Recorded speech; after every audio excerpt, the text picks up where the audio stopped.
Let me tell you of the days of high adventure.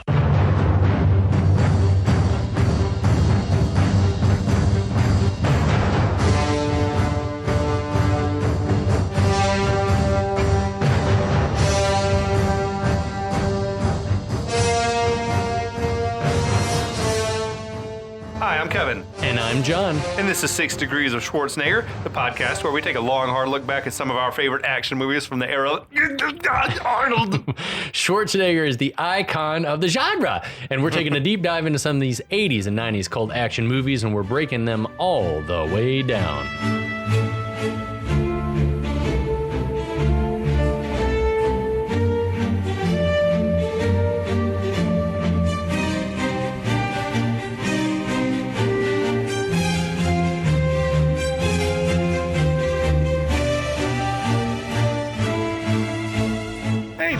Hey, Kevin. You ready to take another bite of this apple, the Red Sonja apple? Oh, a red delicious. I am. Welcome back to the podcast, everybody. We are super, super excited that you are with us in our second round of revisiting. I won't call it a classic because it's not, but it is enjoyable for being kind of terrible. It's a lesser known Arnold movie. It's one of the few times that he's not like front and center, the central character, I guess, right? It really is. It's like, how many times can you think of Arnold being a supporting character? I mean, he was barely in Terminator. Right. But, you know, he still was like so memorable. The title character. Yeah, of course. But man, yeah, I don't know. It's still... All right, so as someone who saw this movie with fresh eyes for the first time a couple of weeks ago, what were your initial impressions of Red Sonja? Because I knew a little bit of the backstory of it, and that Arnold thought he was signing up for a cameo, basically. Right. I was surprised how much Arnold was in it. Right. I was expecting like it to be, but I was expecting, he was in maybe like 45 minutes. I was expecting him to be maybe more in like 25 minutes or something, which is still goes beyond cameo status. Right. You know, but I was surprised at how much he was in it. And I knew the reputation, you know, like Arnold thinks it's the worst movie that he's ever done. Yeah, I saw that. And I'm like, it's not that bad, dude. No, it's really not. You've done worse movies than this, believe me. Batman and Robin, trash. Yeah, it's absolute garbage. Yeah, and we'll talk about this in our recap in the final episode, so you better tune in for that in a couple of weeks' time, a few weeks' time. Yeah, for as much as it got panned, it's not the worst thing that happened in 1985. It's really it's no worse than Conan the Destroyer. Right, which I also, there's a soft spot in my heart for that movie. Okay, yeah, it's you know, Conan the Barbarian you can look at and say, this is an objectively a good movie. Yeah. I feel like it was the one and only probably good Barbarian movie. And then all the others were sort of just like rinse and repeat. Beastmaster. There was like Dragon Slayer. There was a bunch of weird ones that came out. The Barbarian Twins. I think like, you know, but do they none solve of them, mysteries, the Barbarian Twins? I don't know. Yeah, that should have been. Would have been awesome. Yeah. But yeah, no, it's just, I was shocked at how watchable it was. Yeah. Right? That's what I'll say. It's extremely watchable. Yeah, for as shitty as the performances were and clunky as some of the dialogue was, the set design, the costume design, the look and feel of the movie, the score, like covered up a multitude of sins, I guess, and made it watchable. This was, I feel like the last cries of this was like the death throes, right, of the Barbarian genre, I think. I think definitely. Like it had sort of jumped the shark. I feel like He-Man the cartoon was still like off the hook at that time, I think. Yeah. But the movies had been sort of like, they had peaked and fallen off just that quickly. Yeah, as far as a subset of the sword and sorcery genre, barbarian things were on the way out. Sword and sorcery, of course, lived on. I mean, I really do. It's like things like this owe their popularity to like RPGs, like Dungeons and Dragons and stuff like that. They like perpetuated. And there's mad like Lord of the Rings themes and stuff throughout the movie. You know, big time borrowing, like destroy the thing in the fire. Like, yeah, totally. Yeah, exactly. So I guess I should get people caught up on what the hell happened in the first chapter. So the movie opens up saying that this is the story of how the legend of Red Sonja began.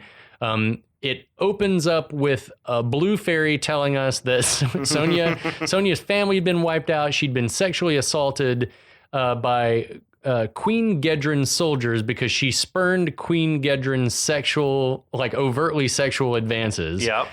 And the blue fairy... How much time do we think has passed from when that happened to the main story picking up? It has to have been enough time. I would say years. Sonja to dedicate herself to revenge and turning herself into a killing machine. I would say that Sonja probably would have been in her teens, mid to late teens when the bad stuff happened with Gedren. And now she's maybe mid-20s. And now she's early to mid-20s supposed to be. Brigitte was 21, which is insanely young. But that makes sense to me as far as the action, the timeline. Maybe that's how old Sonja is. But 2, 3, 4 years later, maybe. Right. Okay. So the movie opens up after that. Yeah. So it explains that she's going to be like a badass. The blue fairy gives her the spirit of vengeance and tells her that her sword arm is going to be all powerful and yada, yada, yada. And so then we see Schwarzenegger, Kalidor running across the plain, trying to get to somewhere we think is this cone-shaped temple where some priestesses and female temple guard are getting down on a ceremony to bury the talisman that was the tool that the high god of gods used to create the world. Yeah, it's apparently. I guess, a world maker or world destroyer type MacGuffin. Wouldn't you know it, right as they're getting ready to bury the thing in darkness and suck all of its power out, Gedren and her crew roll up, kill everybody, take the thing. Gedren informs us that the thing has the power to destroy worlds if you give it enough juice, and steals it. Only women can touch it. Only women can touch it, that's right. And fortunately, redheaded Varna, who is one of the temple guard, the lead temple guard, escapes. And as she's escaping, she's mortally wounded, but she manages to tell Kalidor everything that's happened and says, we got to go find my sister. I know where she's at. And that's where we pick up. Absolutely. So, we pick up somewhere else in this world, I guess. There's an arena. 2 individuals are sparring with each other inside as an old grandmaster is looking on, seems to be judging the contest. Yeah, all the soldiers sitting around watching and gesturing to each other as they're watching this thing go on. The arena itself looked legit ancient, it might be an old Roman, Coliseum or training arena. I wondered, and I didn't do due diligence to look up and see if that was there was very little on IMDb about the locations, that it was all filmed in Italy. Maybe they kept it a secret so they wouldn't get in trouble. Historical landmarks or whatever. But and there's also this giant sort of sitting / squatting statue over the doors. Fucker looked like he was sitting on a toilet or something. Right, taking a dookie. Basically, you got to pass under this dude's grundle to get in. But we see that it's Red Sonja who's whipping all this ass on this guy. One thing I'll say about this movie, I mentioned before, they didn't skimp on the costumes and stuff.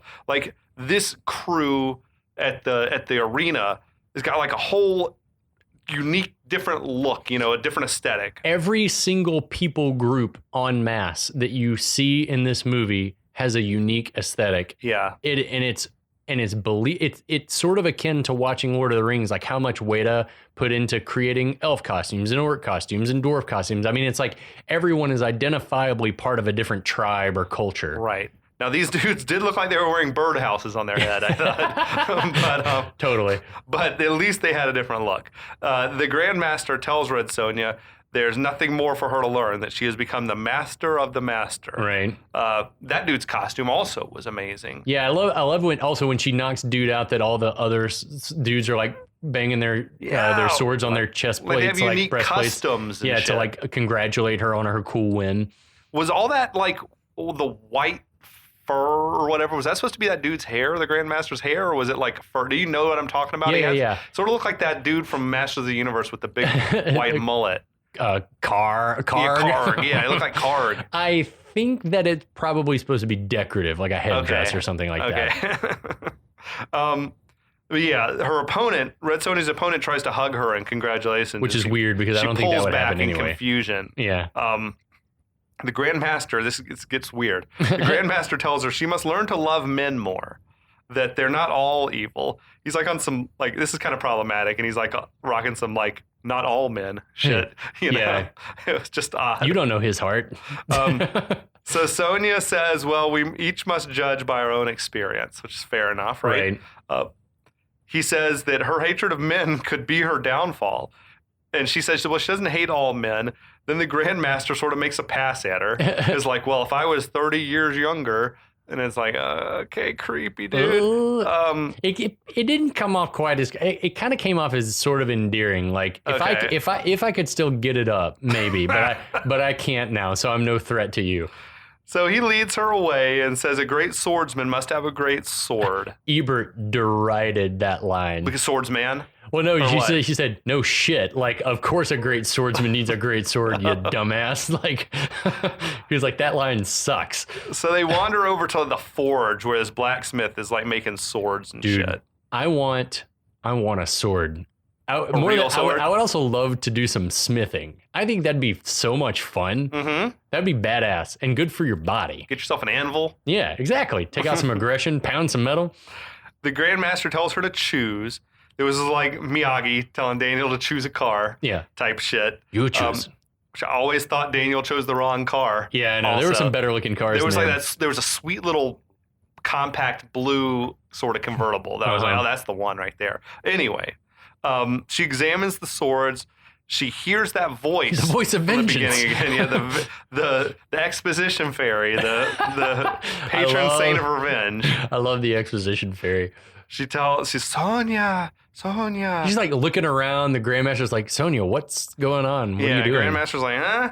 It guides her to a certain sword, I guess, which she pulls aloft, and like there's a mystical whatever music swells. There's like golden light. It's very like Sword in the Stone, King Arthur stuff. I feel like they could have done this better. I totally agree. Like, it should have been more magical. It shouldn't have been just like there's one sword that's been pre-made that's sitting on the rack. She just pulled one out of the rack. Sonja shouldn't have been buying off the rack. That's why I feel like any type Lord of the Rings situation or any Excalibur, whatever, like there's always some special lore about the hero and their sword. Like she should have had to retrieve the sword from somewhere. Or I would have even been happier if like she hears the voice calling and she went to like the corner and there was one wrapped up in cloth and she, takes this one that you couldn't even see. It was hidden underneath like whatever and she unwraps it and it was like. You must choose wisely. Yes. It was just like, this was just, she just pulled one of a dozen out of the thing. And to me, it didn't even have like that cool of a look or anything.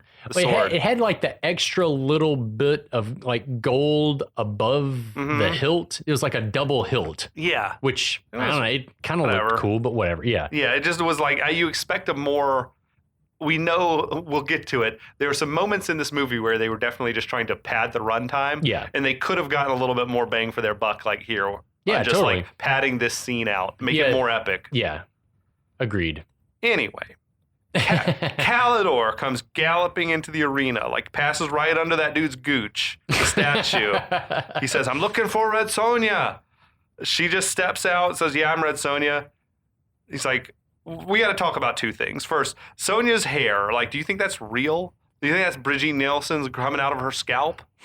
It kind of looked, the top bit looks real. She's wearing a headband the whole movie, right? Yeah, it could sort of hide a seam. I think that it is, her hair's been dyed and they've got that thing clipped, but it looks, for what it's supposed to look like, it looks believable. I was like, they either it's real or they have just the most amazing wig master on this production. I'm telling you, they skimped on nothing but the acting. Yeah. And I will say the short chop bit on top, like, definitely is her hair. Yeah, for real. Yeah. Yeah. So it's just, they did a killer job with that. In fact, it might just be clipped into that headband and just looks amazing. Number two thing to me is like, is it just me or do you feel like a little melancholy when you see Brigitte Nielsen in these and she's young and pure? And yeah, I do. I mean, she just had her baby. Yeah, she had a kid when she was like 54 or something. Crazy. So I feel, like, here's what. Life is a journey, and her journey has been topsy-turvy like anyone else's. Maybe hers more so because of, the excess of Hollywood and yada, yada, yada. And I feel like Hollywood like ran her into the ground. Yeah, like took advantage of her. And definitely. But, you got to hope that people find themselves and that she's found peace and she's happy and healthy now. And she seems to. She's married to like a dude that's our age. Hey, good nice. for her. Yeah, good for that guy. Yeah, good for him. So Kalidor, back in wherever the hell they are, Kalidor tells her, your sister is dying. I can take you to her. Very just matter of fact. Yeah, it's like completely flat delivery there. Arnold was like, I need lines I can remember. There was no sympathy or anything like in the way he said it. Your sister's dying. Okay, cool. Okay. So Sonja bids farewell to the Grand Master, hops on her horse, and follows Kalidor. No questions asked. Thank God the horse was parked right there in the arena. They're riding across some green countryside. More killer outdoor photography. They arrive at this giant stone statue of like an ox. It looked like a garden full of stone statues, and that ox-like thing was like the most prominent one. That was the only thing in the whole movie that I was like, I can't exactly tell what all is happening in the painting. I think that one I thought was real, maybe. Like maybe it was constructed because it wasn't so huge that you couldn't do it. But then it was also like it was almost built on top of like a dinosaur. That's what I thought, that they'd put something on top of something else or in front of something else so that you couldn't tell exactly like what was going on. Scaled sort of thing underneath. Yeah, like a it looked like a dinosaur fiberglass statue you run across like out west somewhere. Yeah, but Kalidor had like parked Varna underneath this thing, I guess, to keep her out of the sun or whatever. Varna seems to be near death. Right. She tells Sonja that the talisman was stolen, the priestesses were massacred. Sonja tells her to save her strength, tell me later. So I want to know, like, in another version of this movie, in the director's cut, like, was... Like, Sonja says, you killed my brother and my sister later on in the movie. We'll get to this. But, like, her whole family is supposed to be massacred, I guess, except for Varna. So do you think that, like, was Sonja supposed to become... Like, Varna's telling her all this stuff. Like, she's savvy. Like, she's in the know about all this. Sonja's hip to what the talisman is. Like, was Sonja in training to become part of the guard? I bet yes. I bet, like, maybe Sonja's family, like, the daughters become... part of this warrior clan. So they're like part of they're part of a tribe where all the people become protectors of the talisman. Yeah, I like that idea. That sounds cool. And I don't know if there was another sister that got killed at the massacre at the house. Makes it sound like a younger sister, perhaps. Probably, yeah. Or if when she talks about you killed my sister, if she's talking about Varna, I don't know. I wish that she was related to Dar. I wish they were from the same tribe. Yes, the Beastmaster. That would have been so cool. Himself. But anyway, so that makes this make more sense now, like thinking about it in retrospect, because Varna's just rattling all this stuff out like Varna probably trained with the Grand Master before she went and joined the, maybe like that's just how their family was. There's a whole level of world building. Yeah, you could have made a longer movie. And like you go to the Grand Master to train to become temple guard or whatever the fuck. Totally. That would have made way more sense. I'm way into it. Dino, god damn it. Anyway, sorry. So Varna tells Sonja there's no time. Look, the talisman has terrible power. In 13 days, it could destroy the whole earth with storms and earthquakes. Very specific. Yeah. Why would Gedren want to destroy the world? I think she thinks she can control it. Oh, she seems crazy. That makes sense. Yeah. I think she thinks I'm going to use it to conquer the world. Like maybe she doesn't know how unstable it is right now. Weaponize the talisman. That's what I was getting from it. It's sort of like it's like the Ring of Power, to be honest. Because they were just saying like nothing you can do is going to stop it from exactly, like the Ring of Power. Like nothing you can do is going to stop it from being absolutely evil. Like it must be destroyed because it's going to corrupt whoever's near it, sort of thing. Like how do you get it to create? I don't know. It's weird. They don't do a lot. They don't never tell us really how it works, right? How does I don't know. So only God can use the thing to create the world, but then once he's done creating, it just is like a reverse. It's like a vacuum. It has only the power to destroy. Okay. All right. I don't know. But Kalidor, they're talking about the Earth ending. Kalidor's looking on with moderate interest. He's like sort of concerned, halfway bored. Mostly like he doesn't get. It's like, what is happening? What are you talking about? If I'm hearing that the Earth is going to end in 13 days, I'd be a little intrigued. I heard a good deal about a Dark Lord talking about the end of the world. So Varna makes Sonja swear that she'll destroy the talisman by sending it into darkness, right? Because it gets its power from the light. Again, it needs to. In case you didn't hear it the first time. See, maybe if you put it in darkness, it would like become more stable or something too. Like you could maybe keep it in darkness for a few years and then it would become something more controllable. I don't know. Interesting. So if you kept it in a really shady room, then maybe you could like grow some plants. Yes. But it is one of those things. It's like, what is the point? These priestesses should have destroyed this thing a long time ago. If ultimately it's going to become a thing that could destroy the world, what's the point of keeping it until there's like 2 weeks to go? Yeah. I think that it's like sort of like a leaking nuclear reactor. We hope that it's going to be stable, but becoming more unstable. But you get what's his name? What's the dude's name from Lord of the Rings? Cast it into the fire. No. Who is that dude? Isildur. Yeah, like once you're holding it. Yeah, it's like, then I want to keep this. I want to keep it, like because it's. No, I want a nuclear bomb too. But so yeah, Sonya, this movie is about nuclear proliferation. It's the Cold War parable. Yeah, I don't know. Sonya swears she'll destroy the talisman. She wants to know who took it. Varna says she doesn't know. It was a woman with a gold mask and a bunch of soldiers. Sonya pleads for more information, but Varna has died. And she just like dramatically expires. Oh, not even dramatically, just like eyes open. This is where Kalidor leans in real slow, touches Sonya on the shoulder and says, "She's dead."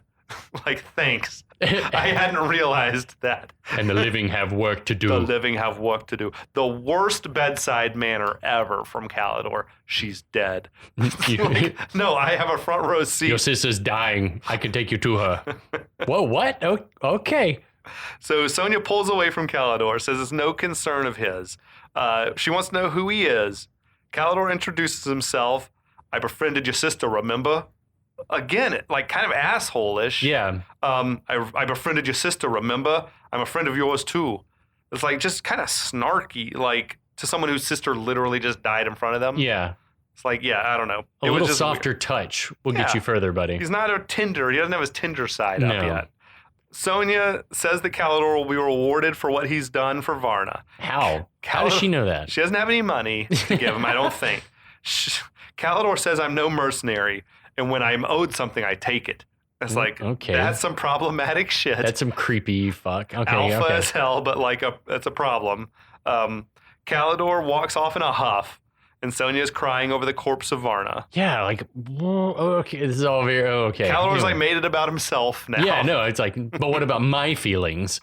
So later that night, Sonya's burning Varna on a pyre, which was definitely like the preferred method of disposing of bodies back in the Hyborian or Hyborian age or whatever the fuck. There's like this supernatural looking lightning storm that's happening off in the distance. Right. Looks very localized. Yes. I think, so Sonya interprets this as like someone's using the talisman over there. She asks Kalidor what's in that direction. He says it's the city of Hablok. That great city. Yeah. It's a great city. So Sonya mounts up, says she's going to Hablok. Kalidor says, well, I'll come with you. She doesn't seem to want his help. It's none of your business, and neither am I. You may be wrong on both counts. I know you're a brave girl, but danger is my trade. What? It's more than a little patronizing, brave girl. Okay. It's a weird thing to say. But also... She's not a girl. She's not yet a woman. Britney Spears. Just a girl, not yet a woman. But also, dude, if you got something to say, then say it, Kalidor. Yeah, like, you're going to need my help because you're a woman. And it's like... Or we interpret that he's got a secret that he doesn't want to let her in on. But also, we've already established we live in a world. This is a world where women are badasses. Kalidor knows this, so why would he be so patronizing? Because she hasn't graduated to Temple Guard school? Yeah, I don't know. Like, what's the deal? Like, he knows that women are badasses. Yeah, his character is a strange enigma in this movie. Agreed. But I like how she like turns to ride. He like grabs the horse's harness. Yeah. Like stops her. It's like, even that move is like... real pushy. Yeah. So she insists that she doesn't need any man's help, and she goes riding off towards that lightning storm. Elsewhere, a young Prince Tarn, that's Eddie Reyes Jr., and his slave Falkon, played by Paul L. Smith, they're engaged in some type of bullshit, like around the ruins of this colossal old statue. Yeah. This is a weird intro to two characters who we have never seen before. Right. So, yeah, like Tiny Tarn, this little boy standing out on the fingertips of this giant stone hand that's like perched on the edge of this. Balanced, precariously. And this dude Falcon or whatever is like on the wrist end, like trying to keep it steady. How did they wind up in this predicament? Why is he out on why are you out on the fingers, asshole? I don't know how. Was he like, did it just, it's I want to see what happened just before this, but this is like some sitcom shit. It really is. It's it's supposed to be. Well, I mean, it is funny because like the kid Tarn is like berating Falcon, like calling him all kinds of names and vicious stuff. Yeah. We'll talk about like, he was like calling him slave and you big dumb oaf and all that type shit. Talk about the way they're dressed. Like Tarn appears to be about 10 or so.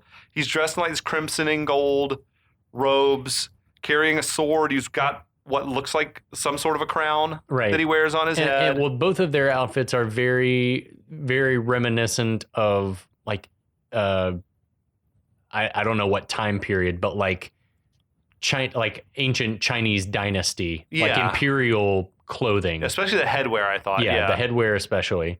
And then Falcon is, he's dressed in the same colors. He's carrying like 5 throwing knives across his chest. He's a big, hefty dude.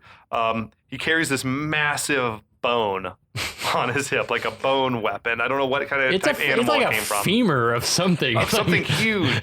Something bigger than a horse. Yeah, exactly. I was a caveman one time for Halloween, and I had something similar, like a big plastic bone that I was just like, that just reminded me of that. And I was like, oh, that's totally cool. So Tarn is relentlessly berating Falcon as Sonja arrives.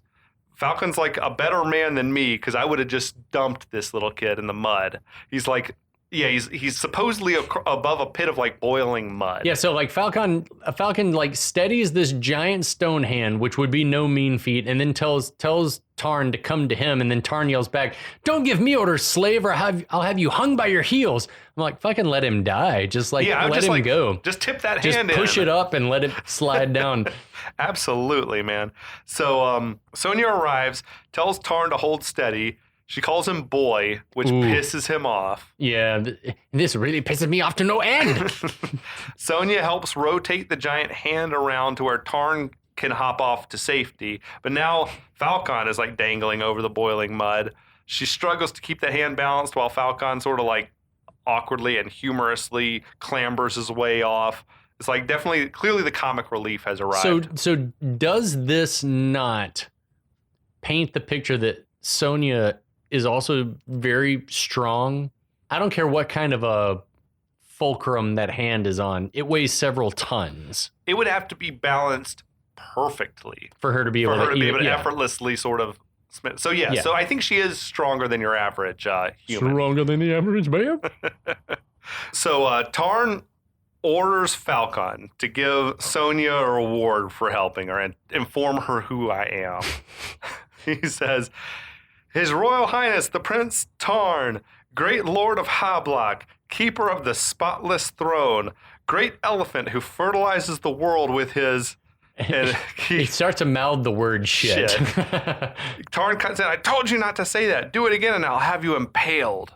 Wait, I mean, but obviously Falcon's like reciting some like titles. So is that not an actual title? Yeah, I don't know. Maybe he doesn't fertilize the world with He shit? must not like that one. Yeah, well. This dude, Paul Smith, has an incredible voice. Well, I love the like the little bit of, I don't know where he's from. I would argue probably though he's like from New York somewhere, because like sometimes like a little like Brooklyn or whatever like creeps in there. It's like, I think so. He's awesome. Paul Smith is awesome. He's also got the coolest name in the movie. Falcon is like by far the coolest name of anyone. Anyway, Falcon gives Sonja a gold piece as a reward. Sonja looks around at the ruins of Hablok, says it looks like he needs the money more than she does. Falcon explains that they were attacked by Queen Gedren. Sonja seems in disbelief at the mention of the name. Gedren? Yeah. Queen Gedren? Yeah. It's not great acting. Not great acting at all. I feel like the cracks are showing in like Brigitte's acting prowess. Falcon says, she destroyed the city with her new weapon. Okay. It's very unclear how anyone actually uses the talisman. But how does anyone use the Ring of Power? Is it like you will something to happen and it happens, or? Yeah, so I mean, we see the invisibility when you put it on, but I also think that that it conforms to like whatever the strengths of the wearer are. So hobbits are known, according to the book The Hobbit, for like being, they can sneak around. Yeah. Bilbo's the burglar, quote unquote. And so Frodo, not wanting to be seen, isn't seen, but he's transported into the world, like the Wraith world. So like if Gandalf put it on, some other right, and he felt like he'd be too shit. Powerful. Same with like Galadriel. Yeah, it's like he'd be righteous, but he'd be self-righteous. It was like, I know what's right, but it would become like overbearing. But like, what could a person wearing the ring, what can they do? Like, do they have abilities to like level a mountain? Can they just say, I want this mountain to disappear, and it would just disappear? A great question. I think that's how I feel about the talisman. It's just like, how does it, do you just point it at something and a storm happens? Well, Gedrin says that it has the power to destroy with storm and earthquake. Yeah. So if that's specific, and they mention it twice in the first 10 minutes of the movie, then I guess that's its deal. I just don't know if it just destroys indiscriminately, or can you control what it destroys? You can direct it, but I don't know how you direct it. Yeah. No one ever explains how you direct it. Not at all. But whatever, that's fine.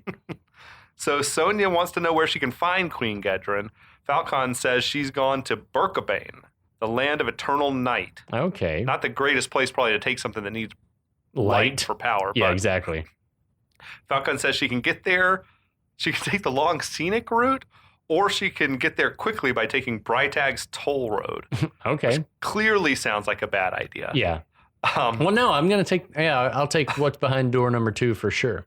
So during this, Falkon is like moving these heavy stones around as well to rebuild Tarn's throne. I love that, like put his throne back together. Like during all this, he's like rebuilding Tarn's throne. He's clearly very strong, right? He tells Sonja that like Gedrin destroyed half the city with the weapon and demanded surrender, and Tarn's like, I refuse to surrender, and Falcon's like, yeah, so she destroyed the other half of the city. Like that bit is like, his timing feels very like vaudeville, like very that kind of performance, and I love it because it's so out of place in this environment.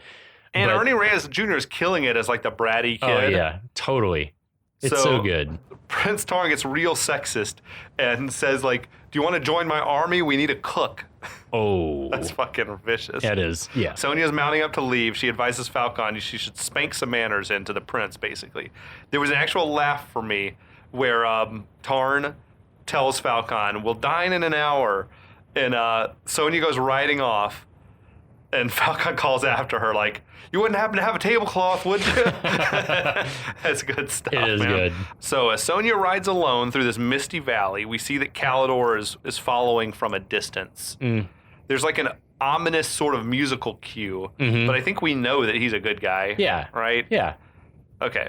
After nightfall, Sonja arrives at this massive stone wall and gate. There's like ramparts and shit. Like it looks like a old fort or something. Now, I will say, she goes to the gate, it's locked. I would say, granted, you're going to need your horse, I guess. You're going to need a horse. But this was like the most climbable gate in the world. Like if a person just really needed to get to the other side, it was like a... Could be done. You picture sort of a rope, like a cargo net. Yeah. It was like that style made of wood. Like you could just easily climb it and hop down on the other side and then maybe find another horse or something. Yeah. But the set was fucking cool, man. It looked real, right? Yeah, I wonder about all the, like a lot of the locations in this movie. I'm like, where was this?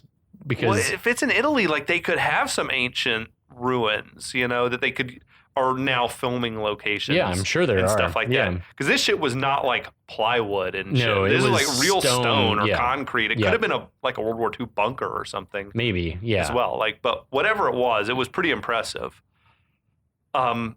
So yeah, the gate is locked. Sonja calls out to Brytag to come open the gate. Yeah, she started yelling at Brytag. Brytag. That nag. Yeah. I'm kidding. A man's voice calls out from upstairs somewhere. Yeah. Not so fast, redhead. Come up here where I can get a better look at you. Okay, That's creeper. a bad idea, clearly. Yeah. Sonja says she has no time to waste, but the voice calls back that he has plenty of time, which I kind of liked. Sonja reluctantly rides her horse up to the higher level of the structure where she encounters a bunch of soldiers. Again, amazing armor for this new group of people. Like very reptilian looking armor. It kind of reminded me of the Jun at the end of the Beastmaster. The one with like the wings, like the bat wings. Totally. Yeah, it was sort of like fins, on it. It's very cool. It's awesome. It's like webbed sort of wing type shit going on. So she rides in further. She finds Brytag reclined on a throne in front of a huge golden statue, which I felt like the golden statue might have been a statue of Brytag. I think it was too. And Brytag, we should mention, this is Pat Roach, who was the big Nazi that beat the shit out of Indiana Jones at the plane, like in that scene, in that iconic scene in Raiders of the Lost Ark. Yeah. He was in all the, at least the original 3. Oh, really? I didn't know that. He was chopped out. His scene was chopped out of the 3rd one. But he was like... Was he the big dude that beat the shit out of Indy in Temple of Doom? On the conveyor belts who got crushed in the Rock Crusher in Temple of Doom. So he was the abusive slave driver. Yeah, I feel like that beard that he had in this movie might have been left over from Temple of Doom. All right, now we're talking. Yeah, that makes sense. Yeah, it was rad. So he calls her a wench, tells her that this is his land and all who pass through must pay him tribute. He's flanked by a couple of scantily clad, like, buff bodyguards. One of them was Sven Ole Thorsen. Hey! Sven! We love Sven. Arnold's bodybuilder friend who turns up in most of his movies. I love that. In some capacity. I love the loyalty. Yeah, dude, I dig it. So she asks how much it's going to be to pass through. He says he doesn't want money. He wants the tender kind of tribute that all women pay to Brytag. He says this fingering his large golden key. Oh, yeah, dude. It's I'm telling you, man, this movie's horny, dude. Yeah. Everyone's trying to fuck somebody. It's gross. So I think this movie was way ahead of its time, though, in some ways, like depicting how unfriendly the world is to women. Yeah. Like, oh, yeah, men pay me money. Like, women have to fuck me to pass through. It's gross, dude. Conan and other barbarian movies, like, is like a misogynistic world big time, that they're existing in. It's unfriendly to women, and the fact that you have these powerful women characters is kind of cool. Yeah, agreed. So she hops off her horse, draws her sword, asks, well, what if I refuse, and instead I just slice open your fat belly? And he starts laughing. This was also funny to me. Yeah. He says, I fought 177 men, and only one survived, and he's got no legs. Yeah, I loved all that. That shit made me laugh out loud, same. dude. She asks, well, once I've killed you, are your soldiers going to let me leave unharmed?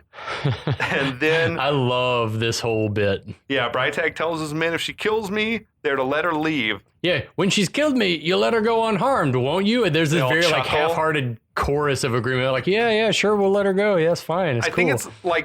I think it's the insincerity comes that he just doesn't see losing to her as like a possibility. But also all those guys are like, yeah, totally sure, cool. We'll let her leave. Yeah, wink. Totally wink, nudge, sign them all. So Brytag draws his sword, says, I'm going to feed your eyes to the bird, red hair. She's fixated. I don't need eyes to find you. I can smell you at 100 paces. Her delivery is woof. Yeah, she was way too green. She does not know how to talk. To like try to deliver zingers is not not going to work. They trade some blows. Brytag knocks the sword out of her hand. She grabs a torch and sort of uses it to keep him at bay. Right. She gets back to her sword, picks it up, busts out some sword moves. Very cool looking. Yeah. They trade some more blows, find themselves like nose to nose in sort of a stalemate, like test of strength type shit.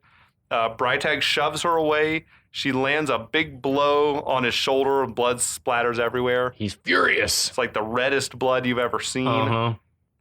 Then, he says, I will tell the future in your entrails, red woman. She says, I know my future. You have none. Again, she's like struggling to get the lines. Find with the emphasis. I know my future. You have none. Yeah. But anyway. So Brytag comes barreling at her. Overpowers her. Just swinging again and again. It's just like melee shit. Yeah, exactly. The wound to the shoulder has not slowed him down a bit. He's had worse. So he knocks her down. Brytag sort of has her pinned down. He's got like leaning his whole body weight on her. They're back up against like his throne now. He's got her pinned down on his throne. Yeah. So I think she gives him a kick in the balls. Like a push kick, like not just like a up, basically punches him in the dick with her leg. She mashed him. Yes, exactly. So, she hops up onto his throne. She narrowly avoids a big sword swing from him and flips off the throne. That's badass, that front flip. Is that her buff I feel like that bodyguard? I feel like that stunt double? I feel like that stunt double is a man. This was a good, like this one you couldn't really tell, but some later ones I'm like, yeah, that person's got like guns. Belts. You know what I mean? But yeah, so now Brytag turns around to face her. She stabs him right through the heart. Yeah. Pretty sweet. He falls back. He's dead. She takes the key off his corpse. No one dies like this, though, right? He just like groaned and she like stabs him in the chest and goes, ah, and just sort of falls backwards. Falls back and he's dead. It's very like Monty Python looking. So Brytag's soldiers instantly begin to move in on Sonja. Clearly not men of their word. No, not at all. She readies for battle. Like, yeah, they were quick to break that promise. So just then, Kalidor burst onto the scene. Deus Ex Machina. Yeah, starts laying waste to these dudes. Siskel and Ebert hated this. Hold on, Sonja. Like, they're like... For sure. Dude, I don't even know. It's very polite of the bad guys to come at Kalidor one at a time. And this is another thing that Roger Ebert said is like, you know, the unspoken rule of movie swordplay is that the bad guys wait one at a time and attack the good guy. Just like, we'll get her eventually. One of us will overcome her. So Sonja, she takes out a few of the soldiers, hops on her horse and rides out. Kalidor is continuing to kick ass. He like knocks over this huge rack of armor or something. I just want to say, like, she just killed Brytag and whipped some additional ass. But it sucks that they've kind of diminished the strength of her character by having Kalidor jump in and save the day. I agree with that. I also agree it's a weak move for her to flee. Yeah, totally. Yeah, you got this, don't you? You gotta get out of here now. Now, she does have the world is at stake. You know, like she's got bigger fish to fry. So I'll give her a pass on it. Yeah, I guess that makes sense. It's like if you're the only one that can defuse the bomb, if you're Stanley Ipkiss, we need you to survive. I love this, though. She goes riding out on her horse. Somehow, Kalidor's already ahead of her again. He's down at the bottom of the stairs, he's getting onto his own horse. And it's like, how did that happen? No one knows. I don't know. But so they ride to the gate. Sonja unlocks it, swings it open. Kalidor tells her, go ahead, I'll hold these guys back. It doesn't make the most sense because he could easily have just escaped with her. Yeah. She wanted him to come with her at this point. Yeah. She's like, what about you? He's like, don't worry, I'll stop them. Instead, he slaps her horse with the flat of his blade, closes the gate behind her, and then like rides into the thick of these guys.